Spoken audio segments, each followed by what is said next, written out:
નમસ્કાર દર્શક મિત્રો, કરંટ ટોપિકમાં હું પીનલ આપ સૌનું સ્વાગત કરું છું। કરંટ ટોપિકમાં આજે વાત કરી રહ્યા છે ભારતીય અર્થતંત્ર પર હાલમાં અત્યારે જે ભૌગોલિક રાજકીય તણાવની અસર જોવા મળી રહી છે તેને ધ્યાનમાં રાખીને વ્યાજ દરોમાં કોઈ પણ પ્રકારનો ફેરફાર અહીંયા નથી કરવામાં આવ્યો। આરબીઆઈએ જે વાત કરી છે રેપો રેટ પણ 4% પર જ રહેશે અને એવું કહી શકાય છે કે દેશમાં હજી પણ જે ફુગાવો છે તે વધી શકે છે અને સાથે જ આ નીતિ દરોને ધ્યાનમાં રાખીને આરબીઆઈનું જે અનુકૂળ વલણ છે તે અકબંધ જોવા મળી રહ્યો છે। કેટલાય સમયથી આ અનુકૂળ વલણ આપણે આરબીઆઈ તરફથી જોઈ રહ્યા છે, કોઈ પણ પ્રકારનો વધારો કરવામાં નથી આવી રહ્યો અને સળંગ 11મી મોનેટરી પોલિસી છે આ ત્યારે કે જેમાં આરબીઆઈ દરોમાં કોઈ પણ પ્રકારનો ફેરફાર નથી કર્યો। એટલે કેટલાય સમયથી આરબીઆઈ આ પ્રકારનો કોઈ પણ ફેરફાર નથી કરી રહ્યું અને આ વખતે 11મી વખત પોલિસીમાં કોઈ પણ પ્રકારે દરોમાં વધારો નથી કરવામાં આવ્યો। તે ઉપરાંત રેપો રેટ પણ 4% જ રહેશે। આરબીઆઈએ કહ્યું છે રિઝર્વ બેન્કે પોતાની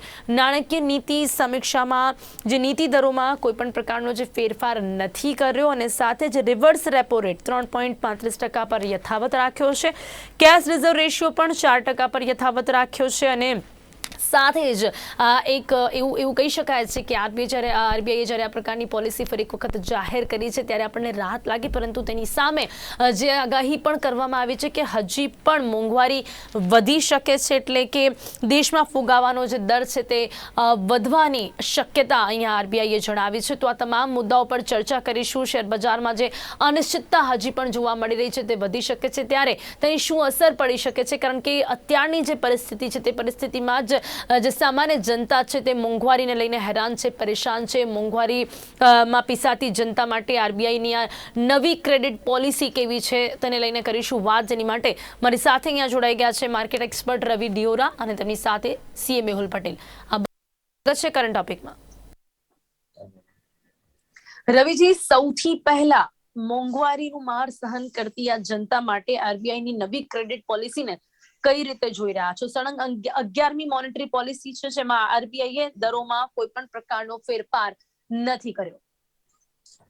જરૂરથી આરબીઆઈ દ્વારા ઘણા પ્રયત્નો થઈ રહ્યા છે કે ઇકોનોમી અને સાથે સાથે એના ગ્રોથ અને ઇન્ફ્લેશનને બેલેન્સ રાખે અને આ બેલેન્સ કરવા માટે આરબીઆઈ ઘણા ટાઈમથી પ્રયત્ન કરી રહ્યું છે।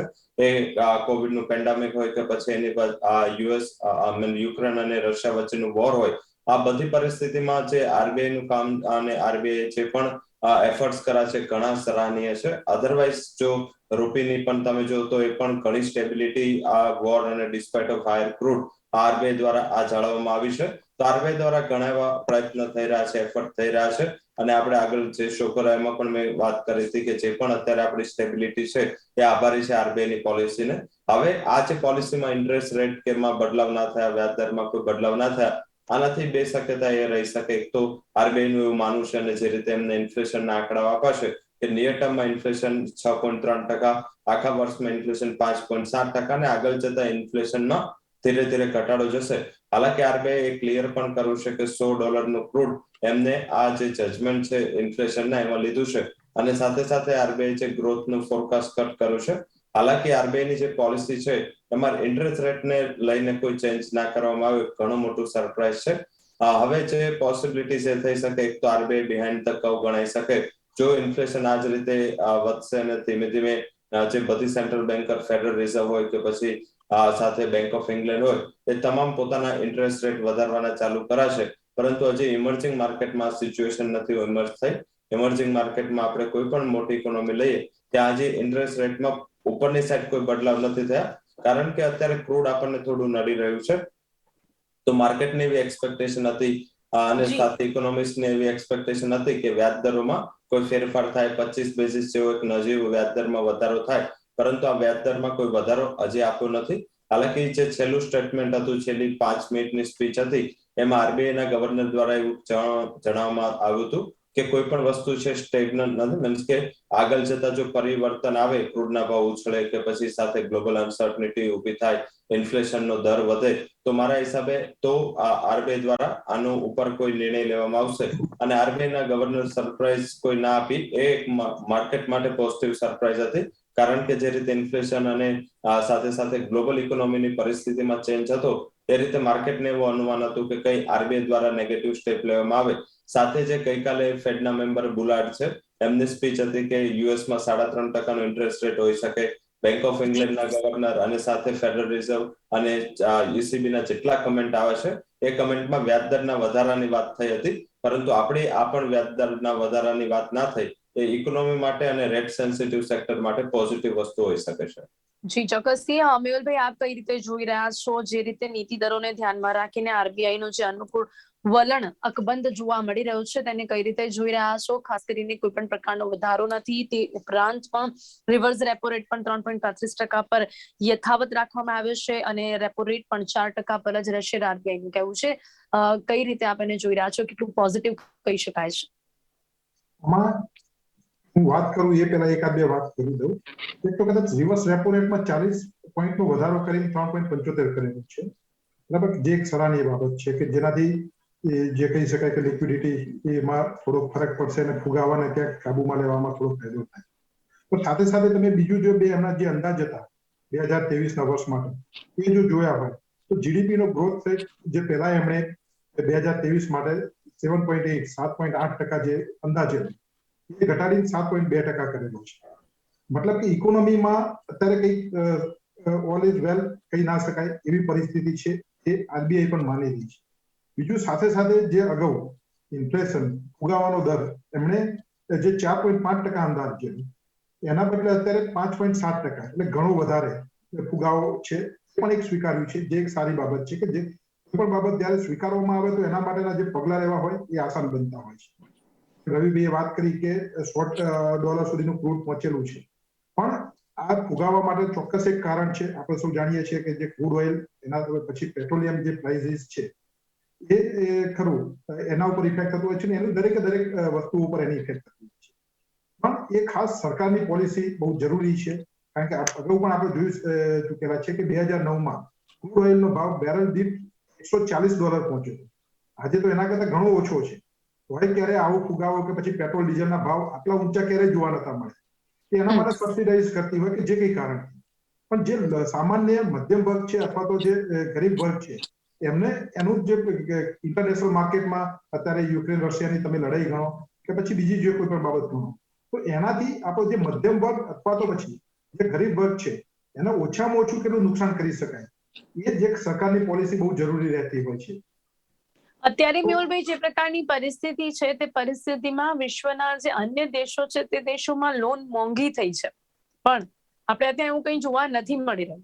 મેડમ, લોન જુઓ, repo rate, reverse repo rate એની દરેક અલગ અસર થતી હોય છે. જેમ કે રેપો રેટની જો વાત કરવામાં આવે તો રેપો રેટ જો ઊંચો વધારવામાં આવ્યો હોય તો એની ડિપોઝિટમાં અત્યારે સામે ઇન્ટરેસ્ટમાં પણ કોઈ ફેરફાર નથી.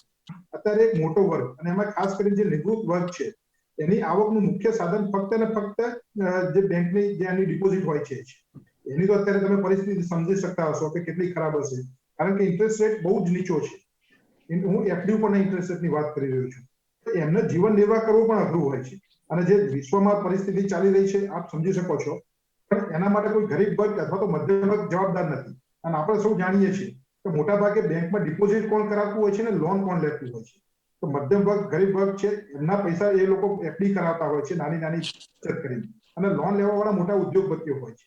તો આનાથી કદાચ એવું કેવું હોય તો ખોટું નથી કે ઉદ્યોગપતિઓને જે નીચો રેટ હોય એનાથી ફાયદો થતો હોય છે અને મધ્યમ વર્ગ અને ગરીબ વર્ગ છે એને એનાથી નુકસાન થતું હોય છે.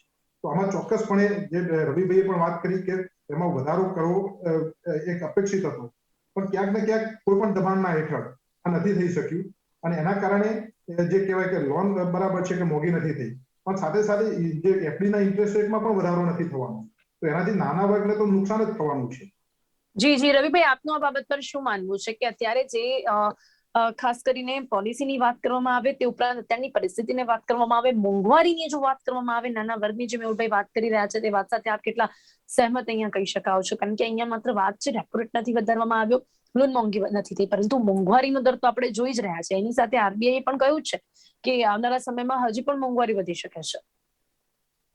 જરૂરથી આ એક મેં જે કીધું કે એ બિહાઇન્ડ ધ કર્વ વાળી બાબત થશે જો આ ક્રૂડ 100 ઉપર રહ્યું અને ઇન્ફ્લેશન આંકડાઓ વધ્યા અને 6.30% એનું મેક્સિમમ એક્સપેક્ટેશન્સ છે આવતા ક્વાર્ટર માટેની, અને આ સૌથી મોટો આંકડો છે ઇન્ફ્લેશનનો. એની આસપાસ અત્યારે ઓલરેડી ઇન્ફ્લેશન આગામી મહિનાનું આપણે જોયું હવે જે માર્ચ મહિનામાં પણ જોઈએ તો માર્ચ મહિનામાં પણ આટલું છેલ્લા વીકમાં કદાચ એ પેટ્રોલ ડીઝલના ભાવમાં એની ઇમ્પેક્ટ આવી, પરંતુ એપ્રિલમાં એની ઇમ્પેક્ટ સિગ્નિફિકન્ટ આવી. તો કદાચ આરબીઆઈ ને પોલિસી પહેલા ઇન્ટરેસ્ટ રેટમાં બદલાવ કરવાની જરૂર પડી શકે જો આ જ રીતેનો ક્રૂડના ભાવ સચવાઈ રહે.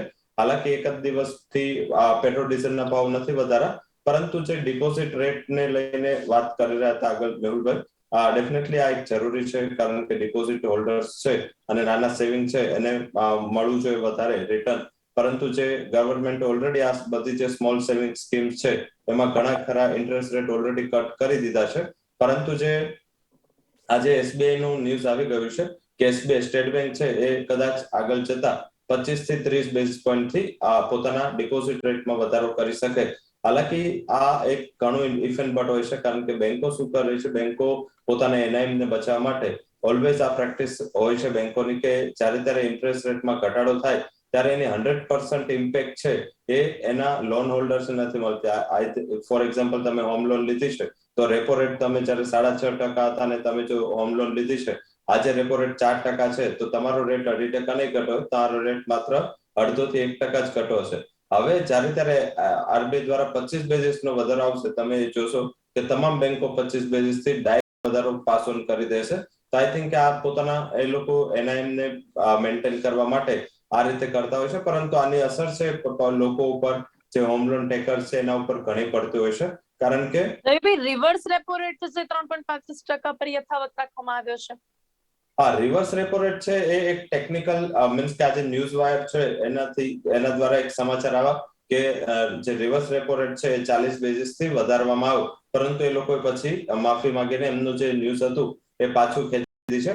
આરબીઆઈ દ્વારા જે અનાઉન્સમેન્ટ કરવામાં આવ્યું છે એમાં રિઝર્વ રેપો છે એ પણ રિવર્સ રેપો છે એ પણ એને મેન્ટેન રાખ્યો છે, અનચેન્જ છે. હા, પરંતુ તમે જો ટેકનિકાલિટી જો જે એનું પ્રીમિયમ આપી રહી છે આરબીઆઈ, આજે ગવર્નર શક્તિકાંત દાસે પણ વાત કરી હતી કે લોકો જે રીતે એ મેન્ટેન કરી રહ્યા છે અને જે રીતે લિક્વિડિટી પ્રીમિયમ ઉપર પાછી ખેંચી રહ્યા છે એ પ્રમાણે જો તમે કેલ્ક્યુલેટિવ રેટ જો તો એ 2.75 છે, થિયોરિટિકલ રેટ જો તો એ ઓછો છે, નીચે છે. તો આઈ થિંક કે એના હિસાબે જે 3.35 અને 3.75 નું કન્ફ્યુઝન આજે ઊભું થયું કે આ એમના કમેન્ટ ઉપરથી થયું. ઘણા લોકોને એવું થયું કે એ જે આરબીઆઈ ના ગવર્નર છે એમને રિવર્સ રેપો રેટ વધારવાની વાત કરી. હાલાકી આ વધારવાની વાત નથી, પરંતુ એમને જે વાત કરી એમને એવું કીધું કે એ જે ટેકનિકલ છે એ 3.75 છે, જે પણ રીઝન હોય, પણ હવે આપણે 3.75 ગણવું જોઈએ. હવે આની અસર પોઝિટિવ કોને થાય? બેંકોને થાય. શું કામ થાય? કારણ કે જે બેંકો આરબીઆઈ ને વ્યાજ ચૂકવે છે એ અત્યારે 3.35 જે પહેલા ચૂકવતી હતી એના પહેલા 3.25 પણ હતો. તો આરબીઆઈ ને જે બેંકો વ્યાજ ચૂકવતી, આરબીઆઈ ને પૈસા જે ચૂકવવાના હતા એ તમને એ લોકોને જે મળતું હતું વ્યાજ એ 3.25 નું વ્યાજ મળતું હતું, હવે 3.75 મળે છે. આનાથી શું થશે? લિક્વિડિટી એબ્ઝોર્બ થઈ જશે. જે એડિશનલ લિક્વિડિટીનું ફિયર છે, ગવર્નર શક્તિકાંત દાસના મોટા ભાગની સ્પીચ લિક્વિડિટીના મેનેજમેન્ટ માટે હતી. તો બેઝિકલી જે વધારે એક્સેસિવ લિક્વિડિટી છે એ શક થશે, કારણ કે બેંકો છે એ રેટ પર રાજી થશે 3.75 ના રેટ પર.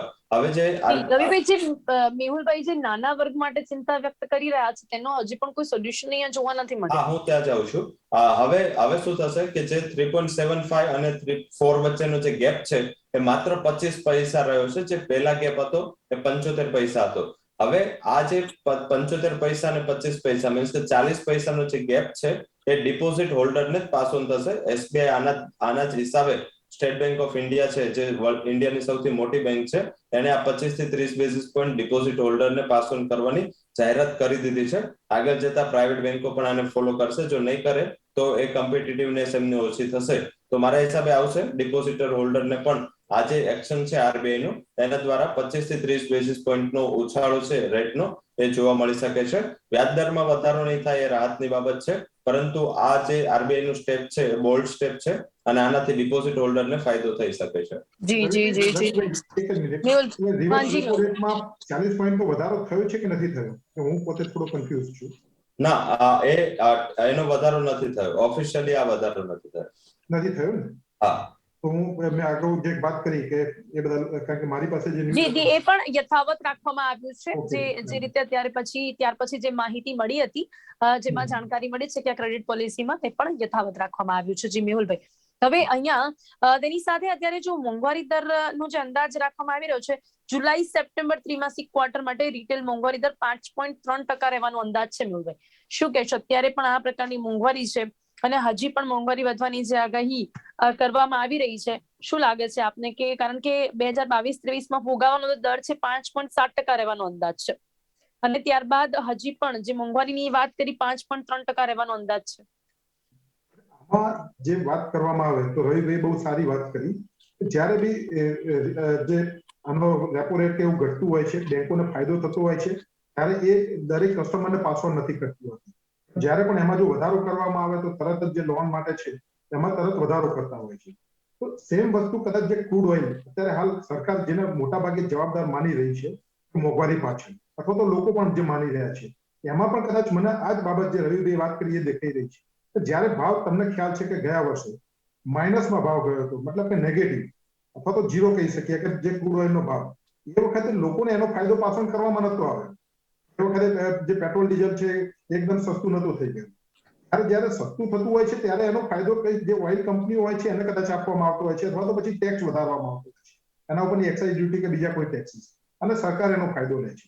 પછી જ્યારે ક્રૂડ ઓઇલનો ભાવ વધે છે ત્યારે એ ફાયદો જે એટલા ને એટલા રૂપિયા લોકોની પાસેથી ઉઘરાવવામાં આવે છે. અને એનું જે કંઈ કદાચ અત્યારે કારણ દેખાઈ રહ્યું છે કે $100 ભાવ છે, એ વખતે પેટ્રોલ ડીઝલનો ભાવ $100 છે. $140 2009માં જ્યારે ભાવ હતો, એ વખતે ભાવ $140 હતો. તો આમાં પણ સરકારે જોવું જોઈએ, કારણ કે મોંઘવારી વધારવામાં બીજી આપણે જે અત્યારે આપણે વાત કરી રહ્યા છીએ, તો એમાં પણ કદાચ આ જે કહેવાય કે કોમ્પ્લિકેટેડ છે, જે ફાઇનાન્સના કે ટેકનિકલ વ્યક્તિઓ છે જ સમજી શકે કે રેપો રેટનો પણ મોંઘવારી ઉપર એનો અસર થતી હોય છે.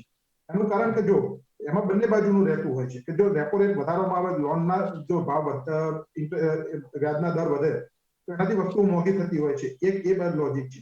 અમે બીજું એક એવું રહેતું હોય છે કે જો રેપો રેટ વધારવામાં આવે તો એનાથી એવું બનતું હોય છે કે લોકો ઇન્ટરેસ્ટનો રેટ, એફડી ઉપરનો રેટ જો વધે તો લોકો ખર્ચવાના બદલે બેંકમાં ડિપોઝિટ કરાવતા હોય છે. તો એનાથી ઇન્ફ્લેશન અથવા તો ફુગાવો ઘટવાના પણ એક મુખ્ય કારણ રહેતું હોય છે. કારણ કે જો તમને વધારે અત્યારે હાલ વ્યાજના દર એટલા ઓછા છે કે લોકો બચત કરવાના બદલે એને એવું વિચારે કે કોઈ પણ વસ્તુ ખરીદીએ. આ જે સામાન્ય આપણા જે વ્યક્તિઓ છીએ આપણે, કે એમને જો સમજાવવા માટે હોય તો રેપો રેટથી પણ જે આની અસર થતી હોય છે ફુગાવામાં, પણ આટલો નાટલો રાખીને કદાચ જે નાના વર્ગને અથવા તો મધ્યમ વર્ગને જે ફાયદો થવો જોઈતો હતો, કે મોંઘવારીમાં રાહત મળવી જોઈતી હતી, એ નહીં મળે એવું મારું પર્સનલી માનવું છે. જી જી જી જી જી, તો રવિભાઈ, આપનું શું માનવું છે આ વાત પર? જરૂરથી, કારણ કે આપણે એક્સટર્નલ ફેક્ટર્સ ઘણા ફેસ કરી રહ્યા છે. ક્રૂડના ભાવ આપણા હાથમાં નથી, અને સાથે જે રશિયાએ આપણને વાત કરી છે કે આપણને ડિસ્કાઉન્ટ ઉપર ક્રૂડ આપશે, તો ઇફેક્ટિવ જો રશિયાનું ડિસ્કાઉન્ટ ક્રૂડ લઈએ પણ તો રવિભાઈ, વારંવાર જે રીતે અત્યારે કહેવામાં આવે છે કે રશિયા અને યુક્રેનના યુદ્ધની વાત કરવામાં આવે છે, પરંતુ એની અસર તો બીજા દેશો પર પણ હોવી જોઈએ. પણ જે રીતની મોંઘવારી આપણા દેશમાં વધી રહી છે, એટલી મોંઘવારી બીજા દેશોમાં આપણને જોવા નથી મળી રહી. જે રીતે પેટ્રોલ ડીઝલના ભાવ અહીંયા વધી રહ્યા છે, જે રીતની જીડીપી જોવા મળી રહી છે, બીજા પણ અન્ય દેશો છે કે તેના પર પણ આની અસર એટલી જોવા મળવી જોઈએ.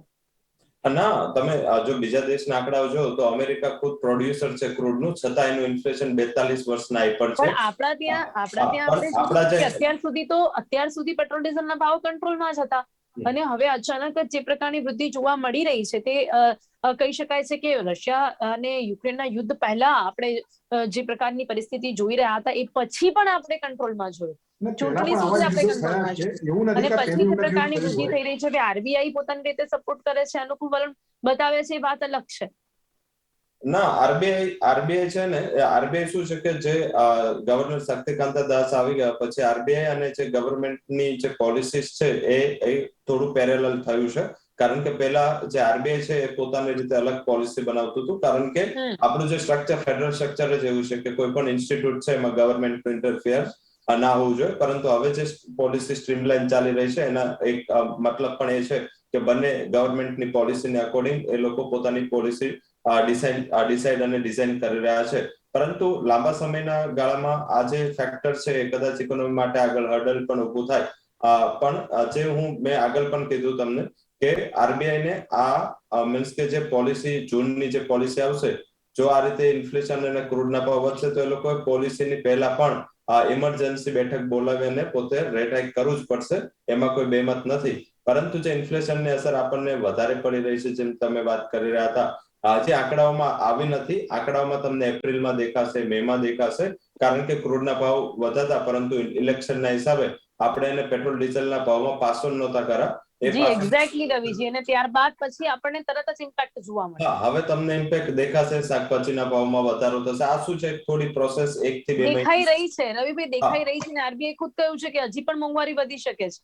હા, મીન્સ કે એ તો એમના જે આંકડાઓ છે 1.2% જે ઇન્ફ્લેશનમાં વધારો કર્યો છે આરબીઆઈ, એ કોઈ એમનામ તો ના કર્યો, કારણ કે એમને પણ ખ્યાલ છે કે આ જે રીતેની પરિસ્થિતિ છે, અને ગવર્મેન્ટે જે $70 એસ્ટિમેટ કરીને, હજી તો તમને આર્થિક સર્વેના આંકડાઓ છે એમાં પણ તમને બદલાવ થતા દેખાશે. ચોક્કસથી સમય અહીંયા હવે થોડો ઓછો છે. મેહુલભાઈ, શેર બજારમાં હજી પણ અનિશ્ચિતતા ચાલુ રહી શકે છે, આરબીઆઈ કહ્યું છે. શું લાગે છે આગામી દિવસોમાં શું અસર પડી શકે છે? તેની જીડીપી વૃદ્ધિનો અંદાજ પણ 7.8% ઘટાડીને 7.2% કરવામાં આવ્યો છે, પણ નાણાકીય વર્ષ 2023ના ચોથા ક્વાર્ટર માટે જીડીપી વૃદ્ધિનો અંદાજ 4% રાખવામાં આવ્યો છે. આમાં જે વાત કરવામાં આવે કે જે ભારી ઘડીએ ક્રૂડ ઓઇલની વાત કરવામાં આવે છે, પહેલા પણ રશિયા યુક્રેન જેવા ઘણા યુદ્ધ થયા છે. આમાં જે સરકારની પોલિસીમાં હું વધારે જવાબદાર ગણીશ કે ક્રૂડ ઓઇલનો જે ભાવ છે એના કરતા. એનું કારણ કે એ દરેક આપણો જે દેશમાં બહુ મોટો વર્ગ છે કે જે બહુ ગરીબી રેખા નીચે જીવી રહ્યો છે, જે શેર બજારમાં ઇન્વેસ્ટ નથી કરતો. કદાચ આ પોઝિટિવ બાબત છે, પણ જે દરેકનું જો વિચારવામાં આવે તો સરકારી પોલિસી બીજી કોઈ તો એના જે ટેક્સીસ વધારેલા છે, ઘણી વખત એક્સાઇઝ ડ્યુટીમાં વધારો કર્યો, એમાં ઘટાડો કરી પણ જો લોકોને રાહત આપે તો કારણ કે આપણે ફક્ત આરબીઆઈ ને જે આ બાબતનું છે, સાથે સાથે સરકારી પોલિસીઓનો ઇફેક્ટ ઘણા લોકો ઉપર પડતી હોય છે.